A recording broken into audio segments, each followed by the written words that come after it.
What's going on YouTube? Dots Gaming here, and today I'm bringing you guys a beginner overview to the Death Knight class in World of Warcraft, giving you an introduction to the class and some beginner setups you can use to get yourself used to the class and its mechanics. Now, this video does assume that you at least have a base understanding of World of Warcraft and are looking for a class introduction. So if you are watching this video and are also brand new to WoW as a game, I recommend checking out my World of Warcraft Complete Beginner Guide, which will teach you all of the non-class specific things you need to know to get yourself started in the game and better understand this video. But without further ado, let's get into today's video covering the Death Knight class. Death Knights were servants of the Lich King, fallen heroes who have been resurrected to fight again in his army. When the Lich King did lose control of his Death Knights, the former champions sought revenge against the Lich King for the atrocities that he made them commit. Once freed, the Death Knights rallied under the banner of the Knights of the Ebon Blade and sought their revenge against their former master. Once this was achieved, they rallied under a new cause, helping to fight the threats that Azeroth faces alongside its other champions in the Alliance and Horde. Death Knights are a hero class and actually start at level 8 in their own starting zone, where you learn more about your class and what it means to be a DK. They focus on dealing large amounts of physical damage mixed with other types of damage such as Shadow and Frost. Death Knights are a slow-moving arbiter of death and disease, and although not a particularly mobile class, they do have several tools in their kit to keep enemies rooted in place or bring them straight to them. Death Knights have 2 damage dealing specializations and 1 tank specialization. Blood Death Knights, the tank specialization, primarily defend themselves with blood and bone, with a focus on consistently healing themselves through their attacks and utilizing a bone shield to help provide damage mitigation. Frost Death Knights focus on dealing large amounts of burst damage through their powerful physical and frost attacks, with the ability to keep opponents slowed in their tracks. Unholy Death Knights are the masters of the undead, having a permanent undead companion by their side and focusing on empowering that minion for large amounts of damage alongside their fast-paced attacks. Death Knights use primarily 2 resource systems for their skills, runes and runic power. You build up runic power by spending runes on skills, and then you use the runic power generated on other skills. Unholy Death Knights kind of have like a 3rd resource that they look to manage, which is called Festering Wounds, which you focus on building up on your target, and then you make those wounds explode by essentially popping them with a different skill for massive damage, but I'll explain that more in the Unholy section. But in addition, Death Knights wear plate armor, utilize strength as their primary stat to deal damage, and can wield polearms, 2-handed swords, axes, and maces. And Frost Death Knights are actually also able to even dual wield if they want to, but they're not able to use daggers, but they can use any of the other one-handed weapons. Death Knights can also apply a special enchantment to their weapons called a rune via a skill that only the Death Knights have access to called rune forging. You can use the ability called Deathgate to get back to your Death Knight home base and then apply your runes to your weapons there. Now, the following builds that I have for you guys today are tailored towards new players looking to make your rotation as easy and straightforward as possible while adding as few additional skills as I can. If you're looking, though, for something more advanced and focus on dealing as much damage as possible or tanking specifically for raids and dungeons, like at a high end, I recommend checking out Icy Veins and Wowhead for builds more tailored towards that type of content. But thankfully, the builds that I have for you guys today don't really differentiate too much from those advanced versions, and due to the fact that Death Knights have a lot of passive bonuses through their talent tree. But with that introduction out of the way, let's get into our class builds. We're going to kick things off with the tank specialization, and that is going to be the Blood Death Knight, with our first talent being Heartbreaker. This talent makes your Heart Strike, an instant attack that you have that hits your target, one nearby enemy, generate additional runic power for each target that it hits.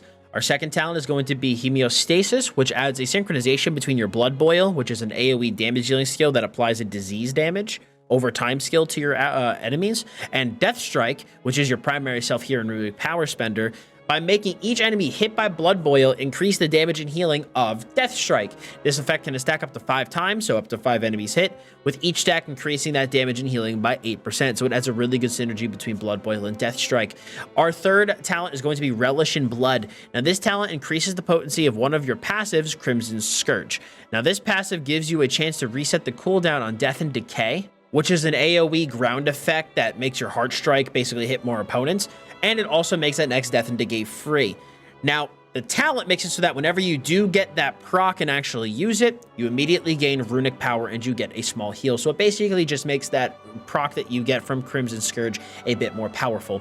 Our next talent is going to be Will of the Necropolis. So this is a passive talent that gives you 30% damage mitigation while you're below 30% health, making you extremely tanky at low HP and allowing you to recover.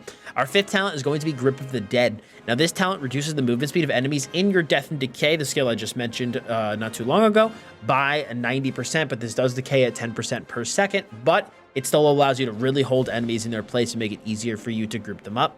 Our sixth talent is going to be Bloodworms. Now, this is a passive talent that gives your auto attacks a chance to actually summon a Bloodworm.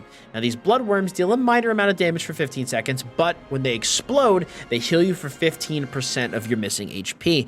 If your health, however, though, does drop below 50%, they'll burst immediately, giving you a huge on-demand heal when you do get low. Our seventh talent is going to be Red Thirst. This is a passive talent that lowers the cooldown on Vampiric Blood, which is a big defensive cooldown that increases your maximum HP and healing and shields received by 1.5 seconds per 10 runic power that you spend, allowing you to have this defensive cooldown available as much as possible. Now, if you do decide to take your Blood Death Knight into PvP, these are the following PvP talents I would recommend, with the first one being Murderous Intent. Now, this actually gives your taunt some use in PvP by making it increase the damage your target takes by 3% for each person up to 5 that attacks the taunted player. And as you attack the player affected by this debuff is also going to be refreshed, which is really, really nice, so that as you attack targets, they will be taking more damage for longer. Now, our next talent is going to be Decomposing Aura. So this passive talent causes all enemies within 10 yards of you to lose up to 3% of their max health every 2 seconds, stacking up to 5 times and lasting for 6 seconds. So the longer that someone's near you, the more they're going to be dying, just simply by standing near you. And our next talent, our final one, is going to be Necrotic Aura, which increases the amount of magical damage an enemy within 8 yards of you receives by 8%, so it'll increase the damage that you and your allies do against these targets. Now, when you do pay a Blood Death Knight, you are going to want to be using the Rune of the Fallen Crusader from the Rune Forge. It just by far gives... You're going to be using this on all 3 specs, but it just gives Death Knight by far the most benefit. Now, in terms of a rotation, how to actually play a Blood Death Knight, the first thing that I do want to point out for playing a tank is that if you do not know how the threat system works, I do recommend checking out my complete beginner guide that I mentioned in the introduction, as understanding threat is essential for playing a tank properly. Tanks also do play a bit more dynamically than damage dealers, responding to kind of what is happening in any given instance. But here are things to keep in mind while tanking and just a general rotation for blood. You're going to want to use Marrow Rend to build stacks of Bone Shield, which increases your armor and haste. Now, attacks against you will actually consume a stack of Bone Shield. Now, you always want to make sure that you have at least 5 stacks of Bone Shield active on yourself at all times, or you will not gain benefit from the Ossuary passive, which makes Death Strike cheaper and gives you a larger runic power pool. So you want to try to keep your Bone Shield stacks above 5 at all times. You also want to use Blood Boil to apply Blood Plague, which is your primary disease, to targets around you. You want to use Death and Decay to keep targets in place, and every single time you get a Crimson Scourge proc, so that you are taking advantage of the Relish in Blood talent that we chose from our tree. You also want to use Heart Strike to hit the targets in your Death and Decay, because it makes Death and Decay makes Heart Strike hit more targets, and you can also use this to build runic power to spend on Death Strike. You're going to want to use Death Strike actively to heal you while you're tanking. Use Dark Command on an enemy if one of your allies takes aggro from you to instantly get taunt back. And then finally, you're going to want to utilize Gorfiend's Grasp and Death Grip to keep enemies near you if you are having trouble with problematic enemies getting away from you. In terms of some offensive notes, you're going to want to use Dancing Rune Weapon if you want a boost to both your offensive and defensive capabilities by increasing your chance to parry attacks and having it mirror your offensive moves. You also can go ahead and use the Raise Dead skill to actually summon a temporary minion by your side to deal some damage to your target. And before it expires, you can also use the Sacrificial Pact skill to regain some health back. In terms of some defensive notes, if you're going to take big damage, or know you're going to take a big hit, or are currently taking a big hit, you can use Rune Tap to give you a spike of damage mitigation. But if you're taking huge damage, you need a really big boost to your damage mitigation, you're going to want to use Icebound Fortitude. But keep in mind, this has a long cooldown, so it should only be used in emergencies. Anti-Magic Shell is a strong defensive tool against magical attacks. If your entire group is taking large amounts of magical damage, though, use Anti-Magic Zone instead, because Shell is for just you, Zone is for everybody. You can utilize Vampiric Blood whenever you feel the need to increase your healing. Now, this cooldown can be used more liberally than the other ones I'm mentioning here, as Red Thirst will be constantly lowering the cooldown of this skill. Finally, if you want another passive boost to your healing and preventing yourself from being afflicted by certain types of crowd control, use Lichborn. Now, since this actually makes you an undead, you can also use Death Coil to heal yourself up if you do need the additional healing. In terms of a secondary stat priority for Blood Death Knight, you're going to want to prioritize versatility, haste, critical strike, and then mastery. Finally, when it comes to Shadowlands specific information, in terms of recommended Covenant, I do recommend Venthyr. Venthyr just works really well with Blood DK, and plus I think the thematic synergy is also perfect there. And then finally, in terms of a recommended Legendary, I recommend Memory of Brindor, as it gives Blood DKs a massive, massive benefit. Now, moving into our first damage dealing specialization, we have my personal favorite, and that is Frost. Now, I do just want to touch on one quick thing before we get into Frost DK, though. This talent build that I have for you guys focuses more on the utilization of a two-handed weapon, as I believe it's a bit more straightforward for newer players, and personally, I like 2H Frost more than dual wielding, but if you want to dual wield, you absolutely can go ahead and do so, but I did make this build with 2H in mind. Now, our first talent is going to be Inexorable Assault. Now, this passive talent causes you to gain a boost to your Obliterate every 8 seconds, causing your next Obliterate to actually deal additional frost damage, and this effect can stack up to 5 times. Our next talent is going to be Murderish Efficiency. Now, this talent boosts the potency of your Killing Machine passive, which is a proc that makes your next Obliterate automatically crit by giving you additional 50%, by giving you a 50% chance to generate a rune when you actually consume the proc. Now, our third talent is going to be Asphyxiate, which gives you a really strong single target stun, allowing you to prevent targets from doing anything for 4 seconds and giving you a chance to unleash an onslaught of attacks. Our next talent will be Frozen Pulse. Now, this is a passive talent that gives you additional damage while your runes are on cooldown. Now, when you have three or less runes available, your auto attacks will be dealing extra frost damage. Our next talent is going to be Wraith Walk, which gives you a movement cooldown, allowing you to remove all roots and increasing your movement speed by 70% for 4 seconds. However, if you do anything else besides move during this time, the effect will end. Our next talent is Gathering Storm. Now, this converts your runes into more power for your Remorseless Winter, an incredibly strong skill that cloaks you in frost, dealing damage to and slowing all enemies around you. By increasing the damage of the Remorseless Winter by 10% and extending the duration by 0.5 seconds per rune spent while it's active on you. Our final talent is going to be what ties this whole build together, and that is Obliteration. Now, this talent gives you an incredibly strong passive by increasing the potency of your Pillar of Frost, which is your primary offensive cooldown. That just basically gives you a strength increase. Now, what this passive does is it makes Frost Strike, which is your primary runic power spender that deals instant frost damage, and Howling Blast, which is like a AoE frost skill that kind of gets your damage over time disease up. Now, it gives these two skills a chance to, it automatically makes these two things grant Killing Machine and give these skills a 30% chance to generate a rune.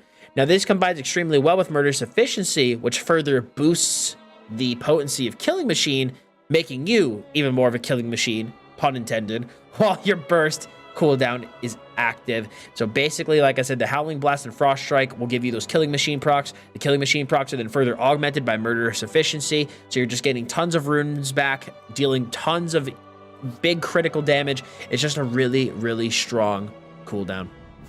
Now, if you do choose to take the Frost DK into PvP, which I would highly recommend, I recommend the following talents, with the first one being Chill Streak. Now, this is a PvP talent that launches a ball of ice at your target, dealing damage and slowing the target, and then bouncing to the nearest enemy within 6 yards. So if you use this on a group of closely grouped enemies, this will keep bouncing between them, dealing huge damage. Our 9th talent is going to be Heartstop Aura, reducing the rate at which enemies near you recover their cooldowns, preventing them from being able to use their most important skills as frequently as they normally can. Finally, for our last talent, we have Necrotic Aura, increasing the amount of magical damage any enemy within 8 yards of you receives by 8%. Increasing the damage you and your allies deal against the target. As I said in the Blood DK section as well, for our rune choice, we'll be using Rune of the Fallen Crusader, as it is just simply the best rune for Death Knights to use on their weapon. Now, in terms of a rotation for Frost Death Knight, Frost, in my opinion, is one of the easiest specializations in World of Warcraft due to its extremely straightforward rotation. You want to just simply open a fight with your Remorseless Winter, and use Howling Blast to apply Frost Fever, which is your primary disease, to your enemies. From there, you go to a basic priority system. If you have runes or get a Killing Machine proc, use Obliterate. When you get a Rhyme proc, which is Obliterate has like a chance to make your next Howling Blast free and hit 3 times harder, you're going to want to use Howling Blast. If you have a lot of runic power, like 70 plus, or have no runes spent on Obliterate, use Frost Strike. So runes or Killing Machine, Obliterate, Rhyme, Howling Blast, a lot of runic power and no runes, Frost Strike. Very straightforward. In terms of offensive notes, you're going to want to use Pillar of Frost whenever you want to deal big damage to your enemies. Now, this cooldown will give you a ton of additional benefits from your talents too, so this is when your damage will be its highest. Now, near the end of Pillar of Frost, since your damage peaks as Pillar of Frost goes on, you're going to want to use Frostworm's Fury to deal an additional huge burst of damage. Now, you want to use Empower Rune Weapon when you want to deal damage in a pinch, as this skill grants you a boost to your haste and gives you a rune every 5 seconds for 20 seconds, letting you attack quicker and generate runes at a faster rate. You can also use the Raise Dead skill to summon a temporary minion by your side that deals some additional damage to your target, and before it expires, you can use Sacrificial Pact to gain some health back. Defensively, if you want to use a big boost to your damage mitigation, you're going to want to use Icebound Fortitude, but keep in mind that this does have a long cooldown, so it should only be used in emergencies. Anti-Magic Shell is a really strong self-defense tool against magical attacks, but if your group is taking large amounts of magical damage, use Anti-Magic Zone instead. And finally, if you want another passive boost to your healing and preventing yourself from being afflicted by certain types of crowd control, use Lichborn, and because this makes you undead, you can actually use Death Coil on yourself to heal yourself back up. In terms of a secondary stat priority, I would recommend going with Mastery, then Critical Strike, Versatility, and then Haste. And in terms of Shadowlands specific information, in terms of your Covenant, I would recommend focusing on the Night Fate Covenant, really good for Frost Death Knight. And then for your Legendary, you would use, I would recommend using Memory of the Biting Cold, as it just further plays into making Remorseless Winter as strong as possible, and I think works really well with this talent build. Now, for our final specialization, we have Unholy, the Master of Death Decay in minions, with our first talent being All Will Serve. Now, this gives your Raised Dead the ability to summon an additional skeletal minion, giving you 2 permanent pets that fight by your side, while the Summon Minion Raised Dead skill for Blood and Frost gives the minion gives them a temporary minion. For Unholy, it's permanent. Now, our second talent is going to be Bursting Sores. Now, this talent makes it that when you burst a Festering Wound with one of your skills, like I mentioned that in the introduction, you have a skill Festering Strike that applies these wounds, and then you can basically pop them with other skills. And when you do pop them, Bursting Sores will make that deal AoE splash damage to all enemies within 8 yards. Our third talent is going to be Asphyxiate, giving you a strong single target stun, allowing you to prevent your target from doing anything for 4 seconds and giving you a chance to unleash an onslaught of attacks. Our fourth talent is going to be Pestilent Pustules. Now, this is going to make it so that when you burst a Festering Wound, you have a 10% chance to actually gain the Runic Corruption passive, which increases your rune regeneration rate by up to 100% for 3 seconds. Our next talent is going to be Spell Eater. Now, this talent increases the potency of your anti-magic shell by allowing it to absorb 30% more magical damage and causing it to last 5% longer. Our next talent is going to be Unholy Pact by increasing the potency of your Dark Transformation. Now, Dark Transformation turns your summoned ghoul basically into a bigger, more powerful ghoul.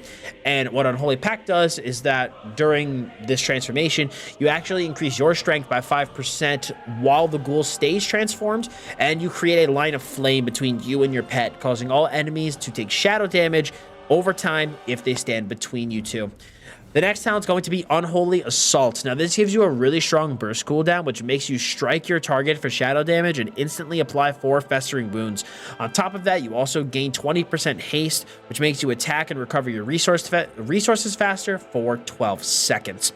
Now, if you take the Unholy Death Knight into PvP, these are the following talents I would recommend. The first one being Decomposing Aura. Now, this passive talent causes all enemies within 10 yards of you to lose up to 3% of their maximum health every 2 seconds, stacking up to 5 times and lasting for 6 seconds. So the longer someone stands near you, the more health they lose. Our next talent is going to be Necrotic Aura. which increases the amount of magical damage an enemy within 8 yards receives from you and your allies by 8%. So it increases just the damage that you straight up deal to your opponents. Our final talent will be Raise Abomination. Now this talent changes your army of the dead into something way more powerful by allowing you to raise an abomination at a target location for 25 seconds, and the abomination's attacks will automatically apply a festering wound and afflict nearby enemies with a disease that does damage over time. In terms of a recommended rune, I do recommend the Rune of the Fallen Crusader, as this is, again, just the best rune for Death Knights in general.